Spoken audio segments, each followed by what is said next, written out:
The last stop. It was late, past midnight, and Ava was the last one in the office building. The long day had taken its toll, and her eyelids felt heavy as she trudged toward the elevator. She hit the button, listening to the faint hum of the cabin approaching from above. When the doors opened, she stepped in, letting out a tired sigh. The cabin smelled faintly of metal and cleaning solution, an oddly comforting scent after a grueling day. She pressed the button for the ground floor, and the doors slid shut with a quiet thud.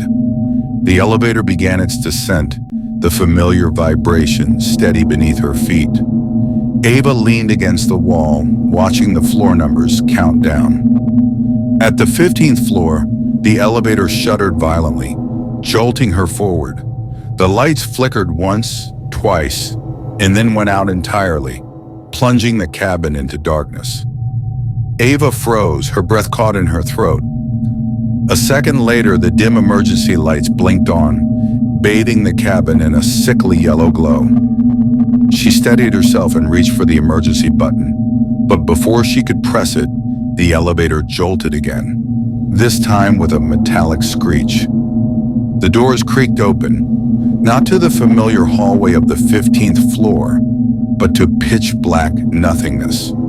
No walls, no lights, just an oppressive void. "Hello?" Ava called out, her voice trembling. It was met with silence so deep it seemed to press against her ears.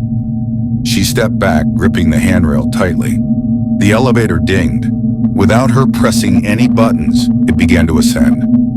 Floor numbers lit up on the panel. 16, 17, 18. Each ding felt like a countdown, the cabin groaning as it climbed higher. When it reached the 25th floor, 5 stories higher than the building's top floor, it came to an abrupt halt. The doors slid open again. This time, the void was gone. In its place was a corridor she didn't recognize. The walls were cracked and stained, the flickering light overhead barely illuminating the scene.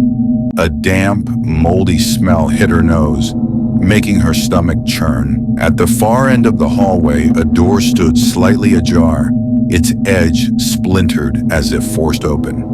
"A glitch," Ava whispered to herself, her voice shaking. Just a glitch. But as she stared down the corridor, she noticed something. Movement. A shadow shifted near the broken door. At first, it seemed like a trick of the flickering light. Then she heard it. Faint, labored breathing. "Hello?" she called again, her voice cracking. This time she got an answer. The breathing turned into a low, guttural growl. Ava's blood ran cold. She slammed her hand on the closed door button, her fingers trembling. The elevator didn't respond. The lights in the hallway began to dim, one by one, the darkness inching closer. Her heart pounded as footsteps echoed in the corridor, slow and deliberate. The shadow at the end of the hallway grew larger, more distinct. It was tall, hunched, its limbs unnaturally long. When the thing stepped into the light, Ava felt her knees buckle. Its face, or what should have been a face, was a smooth, featureless mask of pale flesh.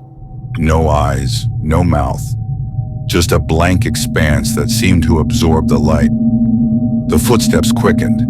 Ava screamed, pounding on the buttons, clawing at the control panel.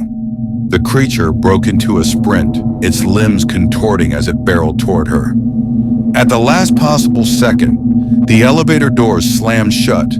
The cabin shook violently as the creature collided with the other side, the sound of its claws scraping against the metal reverberating through the air. The elevator plummeted. Ava's screams echoed in the confined space as the cabin descended at a terrifying speed. Just when she thought it would crash, it stopped abruptly, throwing her to the floor. The lights flickered once more, and the doors opened. She was no longer in the office building. The scene outside was shrouded in darkness, but faint whispers filled the air, growing louder with each passing second. Ava stepped back, her eyes darting around the cabin. Shadows slithered along the edges of the elevator, creeping closer. And then she saw them. Pale, distorted faces pressed against the glass. Their eyes hollow, their mouths stretched into unnatural grins. The whispers turned into a deafening roar as the faces multiplied, crowding the glass, their fingers clawing at the edges of the cabin. The lights went out. Ava's final scream was swallowed by the darkness, leaving nothing but silence.